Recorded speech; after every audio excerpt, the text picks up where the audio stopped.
오늘 제목은 그 크신 사랑 지금은 알지 못해도 라는 제목입니다.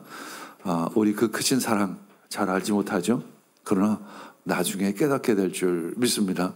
점점 환하게 지금은 부분적으로 알고 있지만 이제 언젠가는 완전히 그분의 사랑을 알게 될 줄 믿습니다. 우리가 신앙이 깊어진다는 것은 바로 하나님의 사랑을 아는 것을 의미하죠. 자, 오늘 본 말씀은 예수님께서 고난주간이라고 얘기해요. 요즘에는 이제 그것을 예수님 십자가에 못 박히신 주간을 고난주간이다 이렇게 이야기를 하죠. 고난주간 중에 목요일 날 있었던 말씀입니다. 고난주간 바로 전주의 토요일 날이 우리가 알고 있었던 마리아가 예수님의 발에 향유를 부은 그런 내용이죠. 예수님께서 예루살렘에 올라가시기 전에 이제 베단이라는 곳에 잠시 들리게 됩니다. 베단이로부터 예루살렘은 한 오리, 그러니까 2-3km 정도 떨어진 거리, 멀지 않은 거리에 있었죠. 베다니에 마리아, 마르다, 나사로의 집에 방문하게 됩니다. 그때 사람들은 예수님을 위해서 큰 잔치를 베풀게 됩니다. 그때 마리아가 순전한 나도 향의 옥합을 깨뜨려 예수님의 발에 붓고 자기 머리칼로 발을 씻습니다. 이것은 당시에 발은 가장 더러운 곳이라 신체 부위라고 여겨졌죠. 당시 샌들을 신고 더러운 진흙바닥을 다니던 발, 그래서 발은 항상 더러울 수밖에 없습니다. 그래서 당시에 사람들이 옆으로 누워서 식사를 하는 이유도 그 발의 냄새 때문에 옆으로 누워서 식사를 할 수밖에 없죠. 이렇게 제대로 앉아서 식사를 하면 어떨까요? 그 발의 냄새들이 다 코로 올라오니까 할 수 없이 옆으로 누워서 식사를 하는 문화가 생길 수밖에 없을 정도로 그 더러운 발을 가장 고귀하고 가장 값비싼 향유를 붓고 또 신체 부위에서 가장 고귀하다라고 여기는 여인의 그 영광이라고도 여기는 그 머리칼로 그 발을 씻기는 장면. 오늘 본 말씀 보면 세족식과 연결되어지는 부분들이 있죠. 그래서 마태복음 26장 13절 읽겠습니다. 내가 진정으로 너에게 말한다. 온 세상 어디서든지 이 복음이 전파되는 곳에서는 이 여자가 한 일도 전해줘서 그를 기억하게 될 것이다. 그 마리아의 그 향유옥합 부어 예수님의 장례를 준비한 그 여인의 아름다운 그 예배가 언제든지 기억하게 될 것이다 말씀하고 있습니다. 그 다음에 이제 주일이죠. 주일. 우리 종료주일로 요새 섬기고 있죠. 종료주일. 군중들이 이제 예수님을 왕으로 반기기 시작을 합니다. 12장 12절 13절 읽겠습니다. 다음 날에는 명절을 지키러 온 많은 무리가 예수께서 예루살렘에 들어오신다는 말을 듣고 종려나무 가지를 꺾어 들고 그분을 맞으러 나가서 호산나 주님의 이름으로 오시는 이에게 복이 있기를, 이스라엘의 왕에게 복이 있기를. 마치 전쟁에 승리하고 돌아오는 왕이나 장군들을 종려나무 가지를 흔들며 맞이하는 것처럼 예수님을 그렇게 맞이하고 있죠. 예수님을 왕으로 어떤 정치적인 메시아, 로마로의 압제로부터 해방시킬 그런 왕으로 메시아로 환영하고 있는 그 무리들의 모습. 그 다음에 월요일입니다. 월요일은 어떤 일이 있었냐면 성전을 정결케 하는 그런 사역을 하셨죠. 성전은 예배하는 장소였는데 당시에 환전상, 돈 바꾸는 사람, 또 비둘기와 양, 소를 파는 상인들로 가득했습니다. 당시 제사장들은 성 바깥에서 사가지고 온 짐승들은 흠이 있다고 해서 제사를 드리지 못하게 했어요. 이것은 일종의 그 장사를 잘하게 하기 위해서 그런 거죠. 장사가 잘 되게 하기 위해서 사람들은 성전 안에서 그래 돈을 주고 받으며 이윤을 남기게 바빴고 또 제사장들은 거기에서 착복하기 시작을 했습니다. 그러니까 21장 마태복음 21장 13절 읽겠습니다. 그들에게 말씀하셨다. 성경에 기록한 바 내 집은 기도하는 집이라고 불릴 것이다 하였다. 그런데 너희는 그것을 강도의 소굴로 만들어 버렸다 하면서 예수님 노군으로 채찍을 만드셔서 상인들의 상을 뒤엎으시고 모든 것을 정결케 하십니다. 지금까지 예수님은 갈릴리 근처에서 조용히 그렇게 드러내지 않고 사역을 했는데 이제 예루살렘에 올라오셔서는 아주 드러내놓고 사역을 하시는 모습을 보게 됩니다.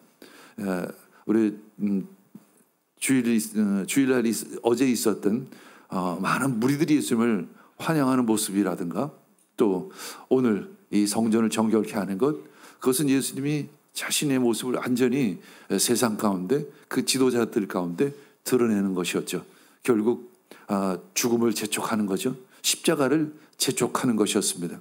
이제 예수님은 십자가를 지실 날이 며칠 안 남았다는 것을 잘 알고 계십니다. 그 다음에 이제 화요일이 됩니다. 화요일 날 어떤 일이 있었을까요? 화요일 날은 성전에서 많은 이들에게, 무리들에게 가르침을 전했습니다.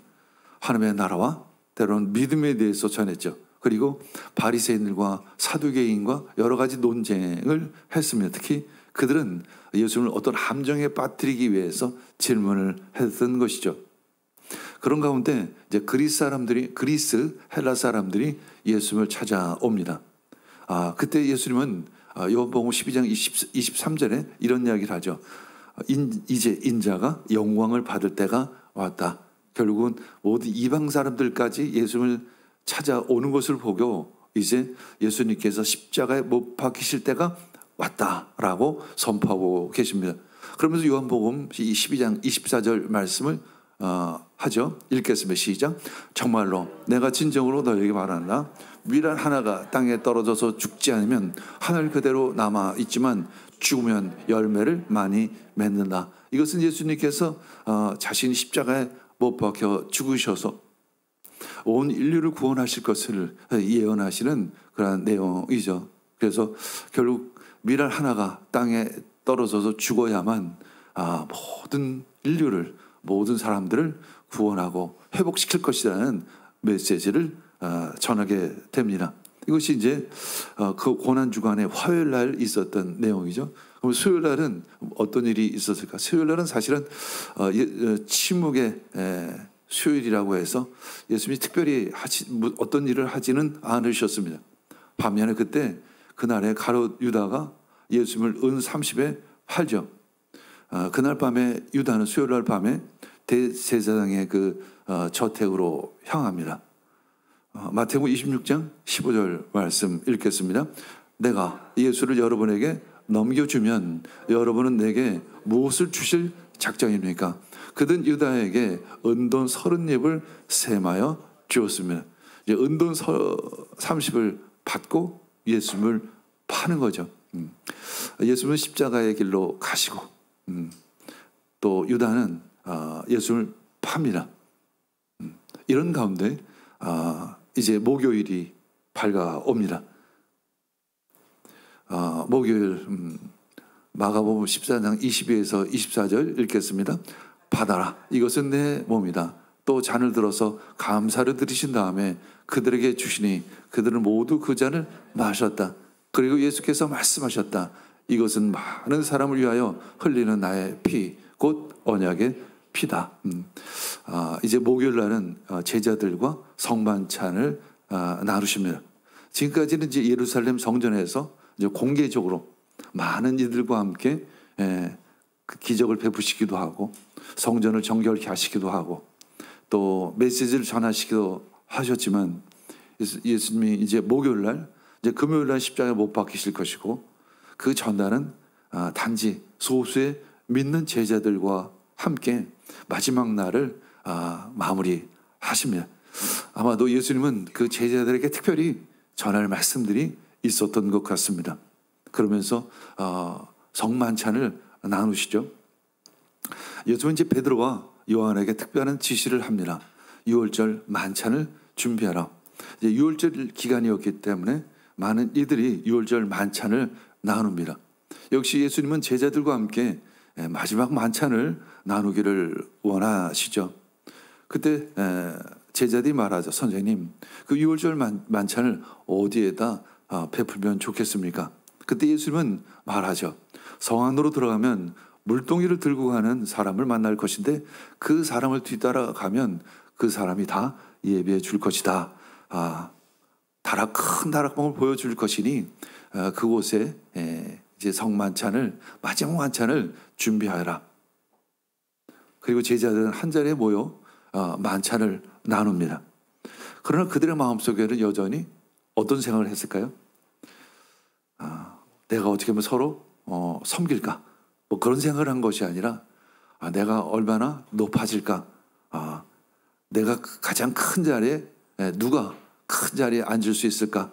하면서 서로 비교하고 내가 큰 자리에 앉아야지, 예수님 오른쪽에 앉아야지, 이렇게 경쟁하는 그 마음 가운데 있었습니다.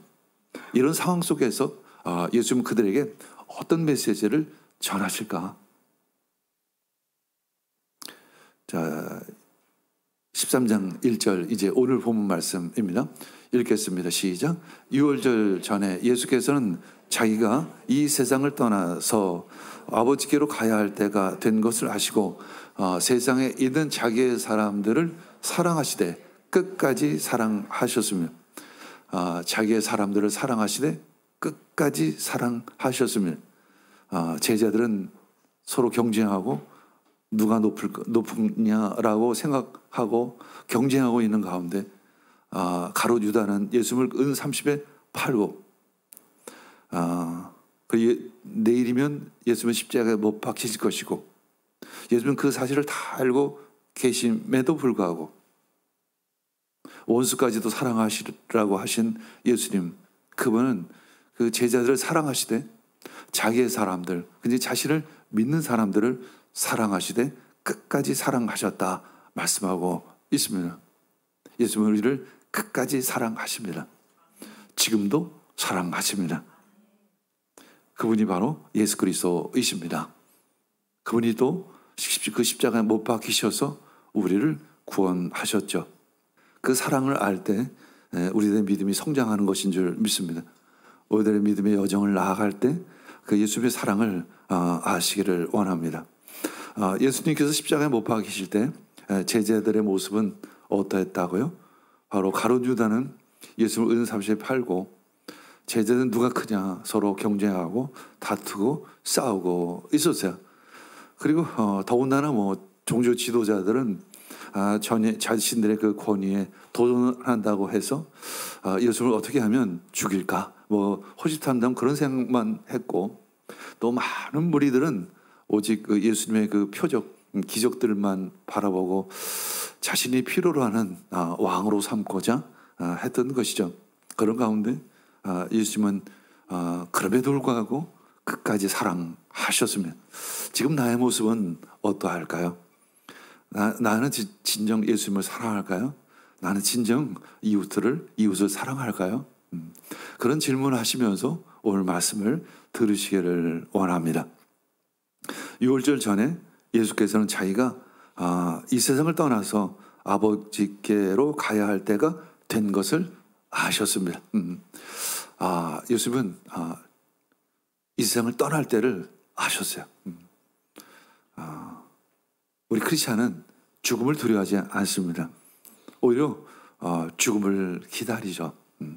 죽음 후에 천국을 소망하게 됩니다. 예수님께서는 자신이 어디서 왔고 또 어디로 가야 할지를 잘 알고 계십니다. 우리 그리스도인은 내가 어디서 왔으며 또 어떻게 무엇을 하며 살아갈 것인가, 그리고 어디로 가게 될 것인가를 알고 있습니다. 우리는 어디로부터 왔죠? 하나님으로부터 왔습니다. 그리고 잠시 이 세상에 살다가 또 다시 하나님께로 가는 거죠. 그것이 바로 우리들의 삶입니다. 이 땅 가운데 우린 잠시 머물게 되죠. 잠시 머물면서 무엇을 해야 할까요? 어떤 일을 해야 할까요?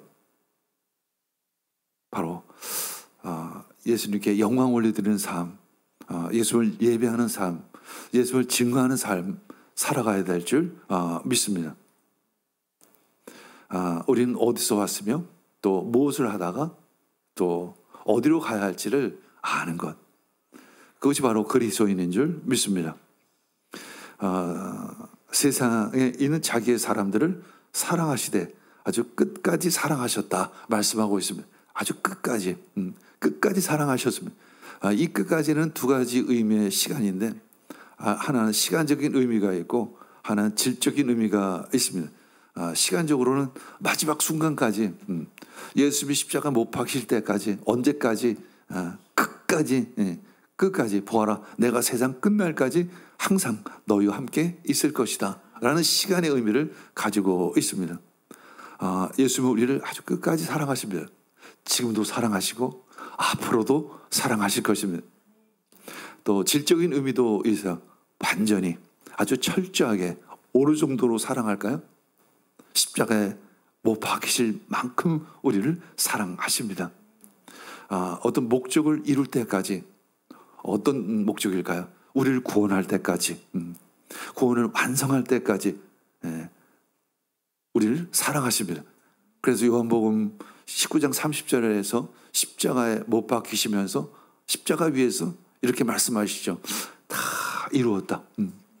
다 이루었다. 끝까지 사랑하십니다. 다 이루실 때까지 우리를 사랑하십니다. 그분이 바로 예수 그리스도이십니다. 그래서 우리는 예수 그리스도를 믿음으로 구원받게 되는 것입니다. 예수 그리스도를 믿음으로 말미암아 하나님 아버지께 다시 돌아가게 되는 것입니다. 그것이 바로 영원한 생명입니다. 여러분, 죽음을 두려워하십니까? 죽음이 두려우세요?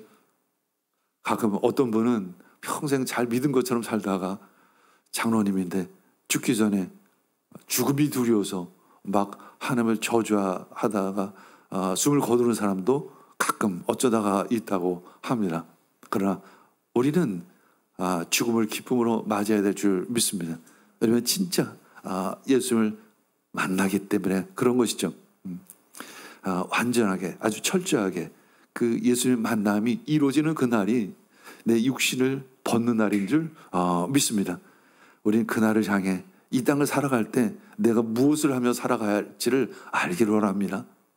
예수님을 닮아가길 원합니다. 예수님의 사랑을 알기를 원합니다. 예수님의 사랑을 전하기를 원합니다. 자, 2절 읽겠습니다. 저녁을 먹을 때 악마가 이미 시몬 가롯의 아들 유다의 마음속에 예수를 팔아 넘길 생각을 불어 넣었습니다. 이제 저녁을 먹을 때 그냥 성만찬 때를 의미하는 것이죠. 이때 악마가 그 시몬 가롯의 아들 유다의 마음, 아주 심장이라는 표현을 하는데, 이 심장이라는 표현은 그 사람이 아주 깊은 곳에, 마음 깊은 곳에 예수를 팔아 넘길 생각을 불어 넣었습니다. 그다음에 자칫 이것을 보면 가롯 유다는 잘못이 없고 악마만 잘못했다. 악마가 나쁜 놈이다. 악마만 하나님의 일을 방해하고 있다. 이렇게 생각하지만 사실은 가롯 유다 역시 그들을 받았고 또 그것을 동의했다는 것입니다. 먼저는 그 마귀에게 어떤 틈을 주었다는 것이죠. 마귀의 틈을 주시지 않으시기를 원합니다. 마귀는 우리들의 틈을 보죠. 우리의 빈틈을 봅니다. 우리의 생각이 지금 어디로 향하고 있을까요? 믿음의 자리로 나아가고 있을까요? 아니면 불신의 자리로 나아가고 있을까요? 혹시 우리들 생각에 마음에 불신의 마음이 있다면 예수님의 이름으로 떨쳐버리시기를 원합니다. 즉시 떨쳐버리기를 원합니다. 그 불신의 생각 가운데 집중하지 않으시기를 원합니다. 사실 누구나 다 그런 마음들이 들어올 수가 있어요. 불평의 마음, 불신의 마음, 미움의 마음이 잠시 들어올 수가 있습니다. 그러나 그것을 자리 잡게 하지 말아야 될 줄 압니다. 예수 그리스도의 이름으로 쫓아내시기를 원합니다. 어둠의 생각은 다 떠나갈지어다. 아주 쉽습니다. 아주 어렵지가 않아요. 선포만 하면 되십니다. 근데 이 선포를 안 한다는 것은 마귀의 생각을 좋아한다는 거예요. 이것이 문제입니다. 마귀의 생각을 좋아하지 않으시기를 원합니다. 어둠의 생각을 좋아하지 않으시기를 원합니다. 근데 가끔 보면 그 어둠의 생각들을 누리는 사람들이 있어요. 즐기는 사람이 있고 그 안에 이렇게 머물기를 원하는 사람들이 가끔 있어요. 아닙니다. 떠나보내시기를 원합니다. 모든 어둠의 생각들은 떠나갈지어다. 이 불평들은 떠나갈지어다. 미움의 생각들, 시기의 생각들, 질투의 마음들은 다 떠나갈지어다. 예수의 이름으로 선포하시기를 원합니다. 붙잡고 있지 않기를 원합니다. 악마의 생각을 받아 내 자리에 심지 않기를 원합니다. 악마들에게 빈틈을 주지 않기를 원합니다. 악마는 그 유다의 마음을 공격한 것입니다. 빈틈을 본 거예요. 여러분, 빈틈을 주지 않으시기를 바랍니다. 그럼에도 끝까지 조건이 없습니다. 예수님은 그 가롯 유다를 사랑했을까요? 사랑하지 않았을까요? 가롯 유다까지도 사랑하셨습니다. 가롯 유다를 사랑하셨다면 우리는 분명 사랑하실 것입니다. 예수님의 사랑에는 조건이 없어요. 조건이 없습니다. 어떤 자격 때문에 우리를 사랑하시는 것도 아닙니다. 무조건 사랑하십니다. 그것이 바로 하나님의 사랑이죠. 그분의 사랑은 변함이 없으십니다. 끝까지 사랑하십니다. 이루실 때까지, 우리가 변화될 때까지, 우리가 구원받을 때까지 사랑하시기로 결정하셨습니다. 이것이 바로 하나님의 약속이에요. 약속입니다. 약속은 선택이죠. 하나님은 그냥 그냥 선택하셨습니다. 하나님의 의지예요. 하나님의 의지. 그렇게 결정하셨습니다. 이유가 없어요. 나 같은 사람이 나 같은 사람이 어떻게 하나님의 사랑 아닙니다. 우린 그저 하나님의 사랑을 받을 자격이 있습니다. 자격이 있어서 자격이 있는 것이 아니라 그 약속 때문에 우리는 사랑을 받을 수 있습니다. 예수님이 우리를 사랑하십니다. 끝까지 사랑하십니다. 무조건 사랑하십니다. 변함없이 사랑하십니다. 그것이 바로 믿음이에요. 다른 것이 믿음이 아닙니다. 그것이 믿음이에요. 여러분, 믿음을 가지시기를 원합니다. 믿음이 특별한 것이 아니에요. 어떻게 보면 연구하고 탐구해야만 알 수 있는 것이 믿음이 아니라 나는 하나님의 사랑을 받고 있어. 예수님은 무조건 나를 사랑하기로 결정하셨다는 것을 난 알고 있어. 그것이 바로 믿음인 줄 믿습니다. 믿음은 심플합니다. 여러분들도 믿음을 선택하시기를 원합니다. 하나님의 사랑을 선택하신 것처럼 나는 믿음을 선택하시기를 원합니다. 예수님은 지금 가롯 유다가 예수를 파는 가운데 예수님은 어떤 마음을 가지고 계셨어요? 사랑하시되 끝까지 사랑하기로 결정하셨습니다. 예수님은 그 제자들의 배신 가운데 제자들을 사랑하기로 결단하신 것입니다. 가롯 유다만 예수님을 배신한 것이 아니죠. 베드로조차 예수를 배신할 것입니다. 닭이 울기 전에 예수를 3번씩이나 부인할 것입니다. 예수는 그 사실을 다 알고 계십니다. 그럼에도 불구하고 예수는 제자들을 사랑하십니다. 그것이 바로 하나님의 사랑이에요. 그 하나님의 사랑을 담기를 원합니다. 그 하나님의 사랑을 알기를 원합니다. 그것이 바로 우리의 신앙의 여정인 것이죠. 방금 전에 지금 이제 이 상황이 성찬식이라고 그랬잖아요. 성찬식은 예수님이 나누어 주시는 빵을 함께 먹고 예수님이 나누시는 포도주를 함께 마시는 것이죠. 그러면서 이 빵은 나의 몸이라고 이야기하십니다. 그리고 이 포도주는 나의 피라고 이야기를 하시죠. 이 나의 몸을 먹고 나의 피를 마시라 말씀하는 것입니다. 몸 먹고 마시는 거예요. 믿음은 먹는 것입니다. 믿음은 마시는 거예요. 우리나라 말에 이런 표현이 참 좋은 것 같아요. 나이를 먹는다는 것. 나이를 먹죠. 나이를 한 살 한 살 먹어요. 그게 무슨 의미일까요? 나이를 먹는다는 것은 내 온몸이, 내 인격이, 내 모든 것이 나이를 한 살을 먹는다는 것을 의미합니다. 내 영혼, 몸이 그 나이를 한 살을 먹는다는 것을 의미하죠. 마치 그런 것처럼 하나님의 말씀을 먹는 것입니다. 하나님의 말씀을 마시는 것입니다. 굉장히 인격적인 것이고 전인격적인 것입니다. 전인격적으로 흡수하는 것을 의미합니다. 그 하나님의 사랑을 전인격적으로 흡수하시기를 원합니다. 자녀가 부모의 사랑을 어떻게 알죠? 전인격적으로 먹는 것입니다. 그렇죠? 전인격적으로 마시는 거예요. 그러면서 그 믿음과 사랑이 성장해 가는 것이죠. 3절 읽겠습니다. 예수께서는 아버지께서 모든 것을 자기 손에 맡기신 것과 자기가 하나님께로부터 왔다가 하나님께로 돌아가신다는 것을 아셨습니다. 우리는 어디로부터 와서 어디로 갈 것인가를 알고 있죠. 그것이 또한 우리들의 소망입니다. 우리는 본향으로 갈 것입니다. 우리는 천국으로 갈 것입니다. 우리는 아버지께로 갈 것입니다. 예수께서는 아버지께서 모든 것을 자기 손에 하늘과 땅의 모든 권세를 다 맡기신 것을 아셨습니다. 그 권세를 가지시고 예수는 무엇을 하실까요?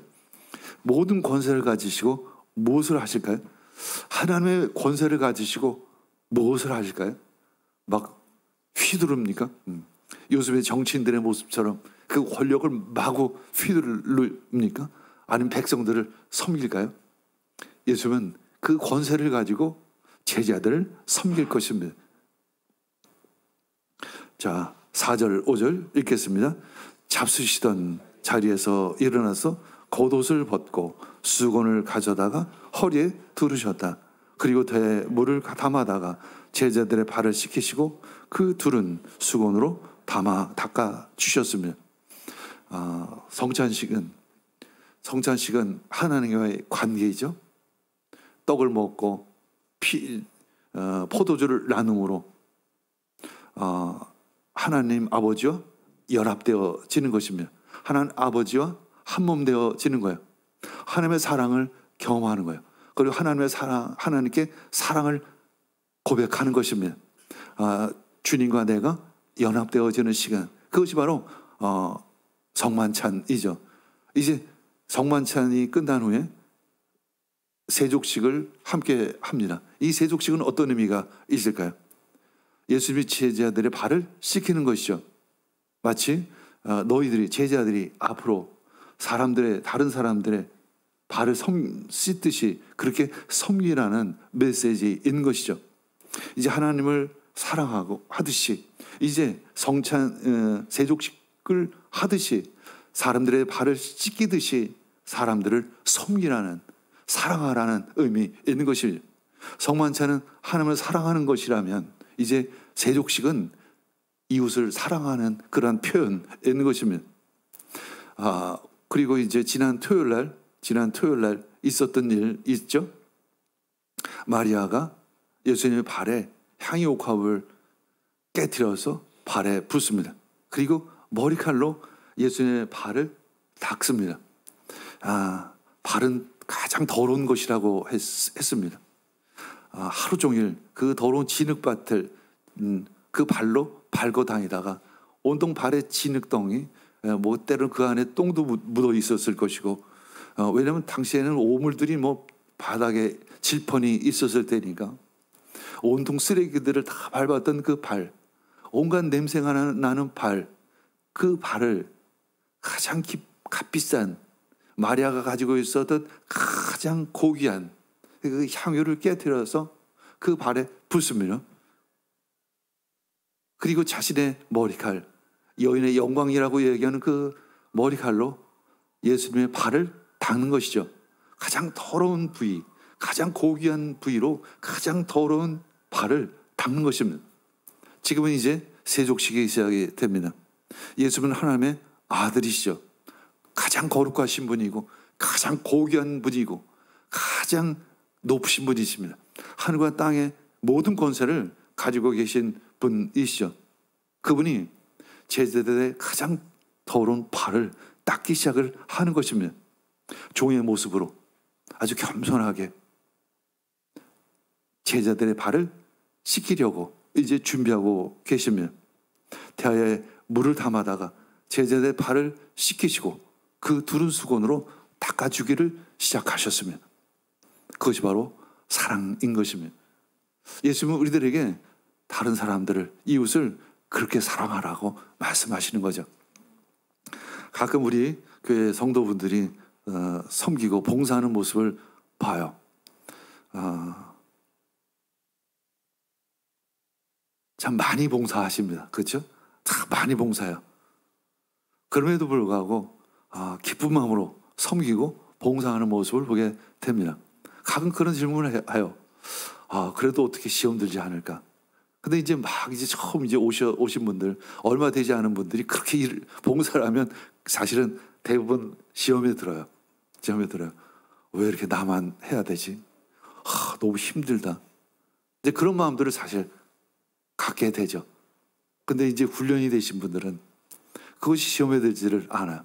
이 훈련이 됐다는 것이 어떤 의미일까?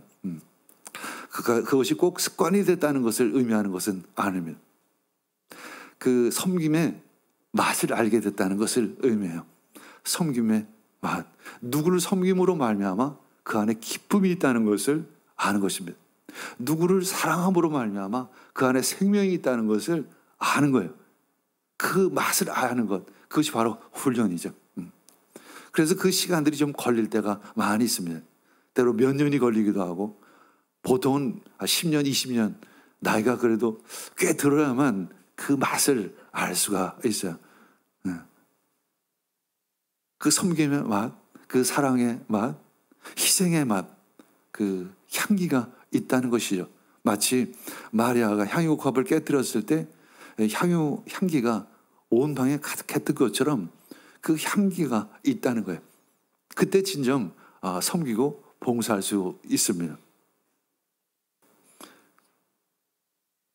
6절에서 7절 읽겠습니다. 시몬 베드로의 차례가 되었다. 이때 베드로가 예수께 말하였다. 주님, 주님께서 내 발을 씻기시렵니까? 예수께서 그에게 대답하셨다. 내가 하는 일을 지금은 네가 알지 못하나 나중에는 알게 될 것이다. 베드로가 이제 수제자라고 얘기하는 제자가 그래도 그렇지 내 발을 어떻게 씻기십니까? 이 더러운 말을 어떻게 씻기십니까? 마치 그 부모가 아기의 똥기저귀 마치 치워주는 것과 같죠. 요즘 우리들의 발을 씻기는 정도가 아니라 어떻게 이 더러운 발을 방금 전에 내가 소똥을 밟았는데, 내가 방금 이 짐승의 똥을 밟았는데 지금 막 냄새가 나요. 이 발을 어떻게 당신이 예수님이 씻기십니까? 그럴 수는 없습니다. 그때 예수님이 말씀하십니다. 내가 하는 일을 지금은 네가 알지 못하나 나중에는 알게 될 것이다.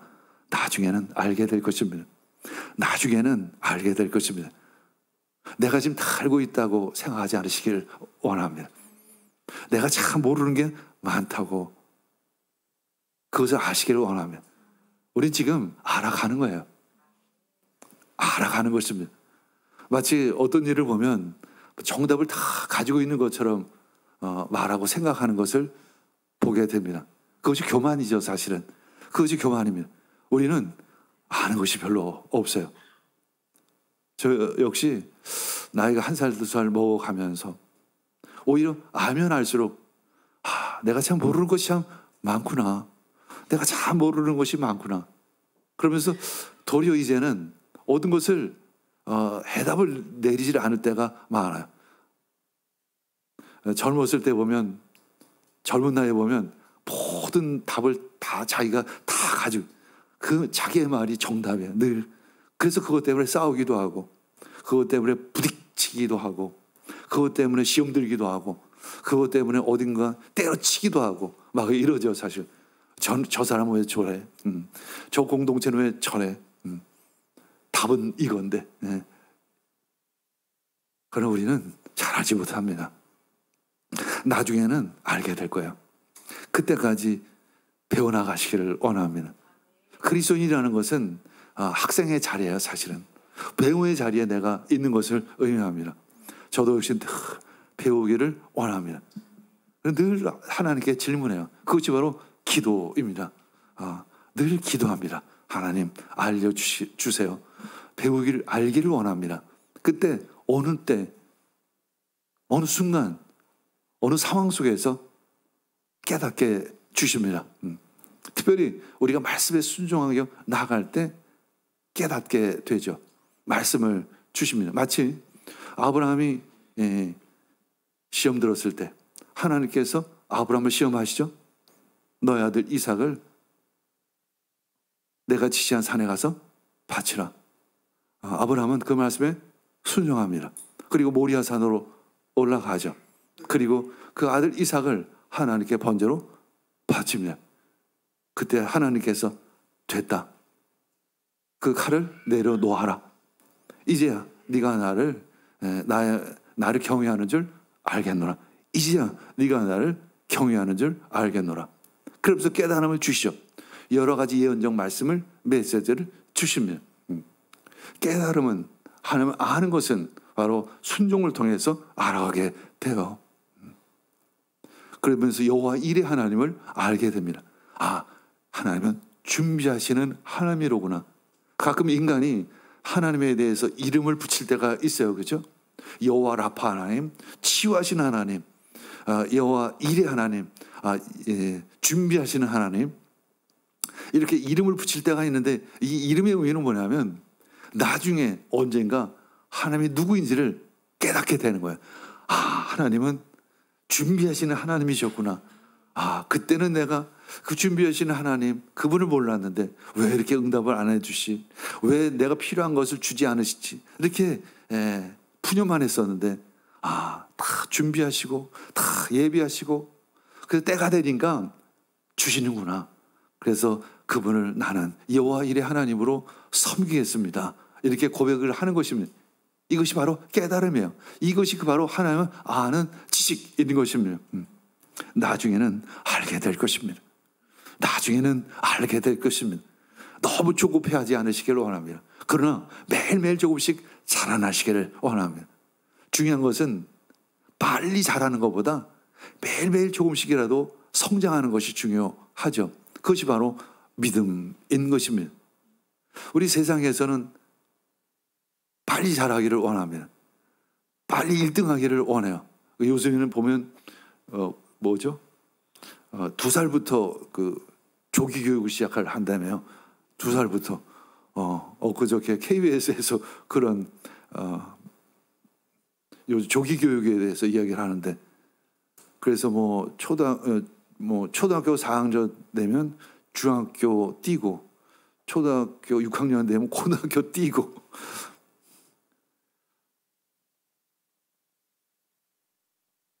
그러나 하나님 안에서는 한 걸음 한 걸음 더딜지라도 천천히 주님을 닮아 가는 것입니다. 그것이 우리들의 신앙의 여정인 것이고, 그것이 바로 인생이에요. 13장 8절 읽겠습니다. 베드로가 다시 예수께 말하였다. 아닙니다. 내 발은 절대로 씻기지 못하십니다. 예수께서 그에게 말씀하셨다. 내가 너를 씻기지 아니하면 너는 나와 상관이 없다. 내가 너를 씻기지 않으면 너는 내가 베풀 구원과 관계가 없다.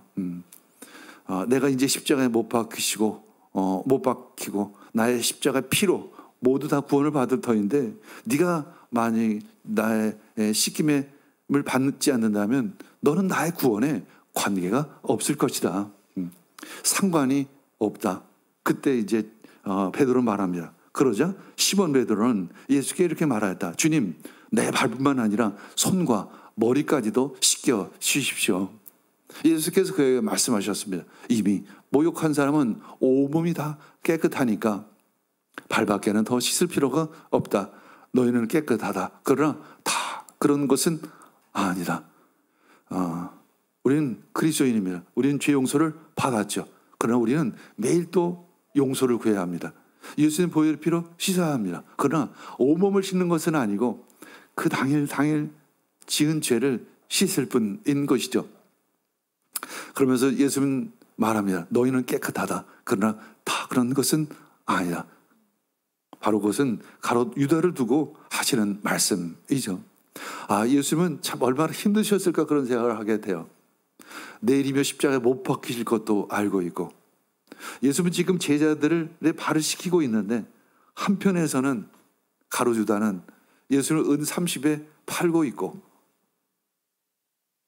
예수님은 하나님의 아들로서 하나님의 메시지를 지금 전하고 있는데 종교 지도자들이라 하는 것들은 예수님을 어떻게 하면 죽일까 하는 생각들을 하고 있고, 예수님은 오병이의 궤적 또 여러 가지 이적들을 통해서 하나님의 가르침을 전하고 있는데 그들이 듣는 것은 오직 오병이어의 그 빵을 먹고 배부른가 달게 예수님을 따르는 것. 예수님이 얼마나 답답할까, 그렇죠?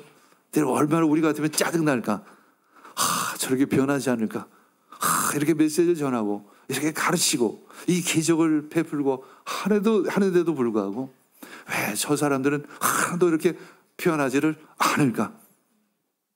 그것이 바로 우리입니다. 그것이 바로 나예요. 그것이 바로 아주 완고한 나의 모습이라는 것이죠. 그러나 예수님은 우리를 사랑하시되 끝까지 사랑하시며, 그것이 바로 예수님입니다. 그분이 바로 하나님의 아들이시죠. 13장 11절 읽겠습니다. 예수께서는 자기를 팔아 넘길 사람을 알고 계셨다. 그러므로 너희가 다 깨끗한 것은 아니다 하고 말씀하신 것입니다. 그분의 그 크신 사랑 알기를 원합니다. 지금은 우리가 잘 알지 못하지만 매일매일 조금씩 그 사랑을 알아가기를 원합니다. 그래서 언젠가 때가 되면 나도 이웃을 섬기는 자리로 나아가기를 원합니다. 섬기며 시험 드는 것이 아니라, 봉사하면서 시험 드는 것이 아니라 그 봉사의 기쁨, 섬김의 기쁨, 희생의 향기를 느끼시기를 원합니다. 때가 되면 그것을 알게 될 줄 믿습니다. 보혜사 성령께서 깨달아 알 수 있도록 우리들의 심령을 열어주실 줄 믿습니다. 매일매일 그 말씀에 순종하며 그 자리로 나아갈 때 나중에 너희들이 알게 될 것이다. 그렇습니다. 그때에는 우리가 그것을 깨달아 알게 될 줄 믿습니다. 그날이 올 때까지 한 걸음 한 걸음 순종하며 나가는 믿음의 자녀들 되기를 축복합니다. 우리 함께 기도하겠습니다.